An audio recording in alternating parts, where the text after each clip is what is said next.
What are the ingredients to make a cult classic film? Has a new 21st century subgenre been crystallized in this film? And what is the importance of runtime in my own personal enjoyment? These are all things that I thought of after watching The End of Oak Street. And right off the bat, is it good? Should you see it?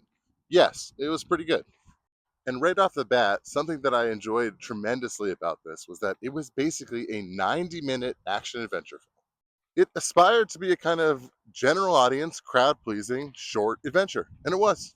And in an era in which almost every single movie is way overstaying its welcome and the runtimes are way too long, it was a breath of fresh air to come in and out of a movie quickly and being thoroughly entertained. I think more should do it.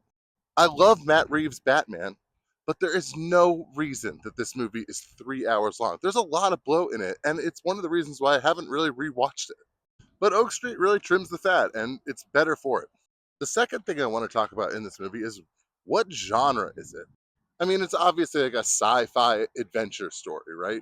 But I think it's actually something of a subgenre within that category that has emerged mostly in the 21st century, which is the Spielbergian adventure movie. Modern examples being Super 8, Midnight Special.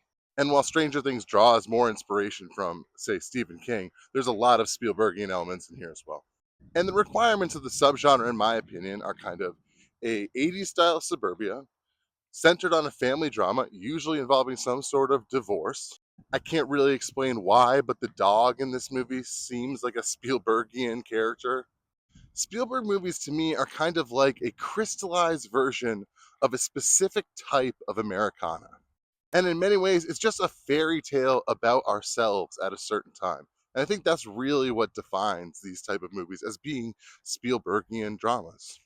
But while I liked the movie, I think it did miss something crucial to Spielberg action adventures that Jurassic Park at least did very well. In that Jurassic Park, much like Jaws, hides the real monster, the real kind of natural antagonist until the third act. The movie starts off with Grant talking in graphic detail about the nature of velociraptors. We move to this pen where we only see the results of what the raptors are doing. But at the midpoint, the T Rex breaks out, and that is kind of everyone's intuitive big bad for the movie. But he actually becomes somewhat of a hero at the end. But after all the setup, the brilliance of Jurassic Park is that the raptors are the real monster, and that the climax lands all the more because of how powerful and intelligent we've been led up to believe them being. And then they're trapped in a single room with the most vulnerable people in the movie, the kids, which really hammers home the danger of what John Hammond has done. And unfortunately, the same can't be said about Oak Street. Because if you see this picture, yes, this is a slightly bigger dinosaur. Yes, it only kind of comes in the third act, but there's no real setup. I would actually argue that they set up this python to be the more terrifying and interesting dinosaur there is.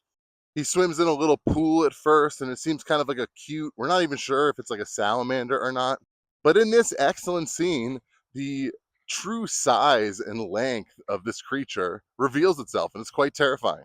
We're even unsure of the carnivorous nature of it. We're not sure if it's aggressive or passive until this scene, which also lands really well. And this brings me to my last point of, is The End of Oak Street going to become a cult classic film like this tweet implies? And what is it that makes something a cult classic? And I'm purposely ignoring something like The Room because to me, The Room is just a Gen X proto meme. To me, a cult classic kind of comes in two forms. The first of which being that it's a story that is so specific to one narrow type of audience that it just kind of can't find success in a broader one. So something like Eraserhead, which is phenomenal, but really only limited to kind of a small set of an audience that will love it passionately forever, but it will never kind of achieve any sort of real mainstream success. I mean, as a millennial, something like Donnie Darko or even Garden State had kind of a similar relationship. And yeah, home video, physical media was a big part and still maybe is with actually finding a cult classic or having one emerge naturally. But I would argue the other type of cult classic takes on the form of something similar to what Nick Land refers to as a hyperstition, a sort of fiction that is more true than the current reality itself. Think of the term cyberspace, coined by William Gibson before the invention of the internet. The most obvious example of this being Blade Runner itself, which bombed upon release, but is excellent, was trying to hit a mass audience appeal, but was simply, I guess, ahead of its time. And I would say the same thing about The Thing, although that also had the problem of going against the juggernaut in E.T. But similar principle applies. Which brings me ultimately back to Oak Street. Do I think it's going to be a cult classic? And I guess my gut reaction is no.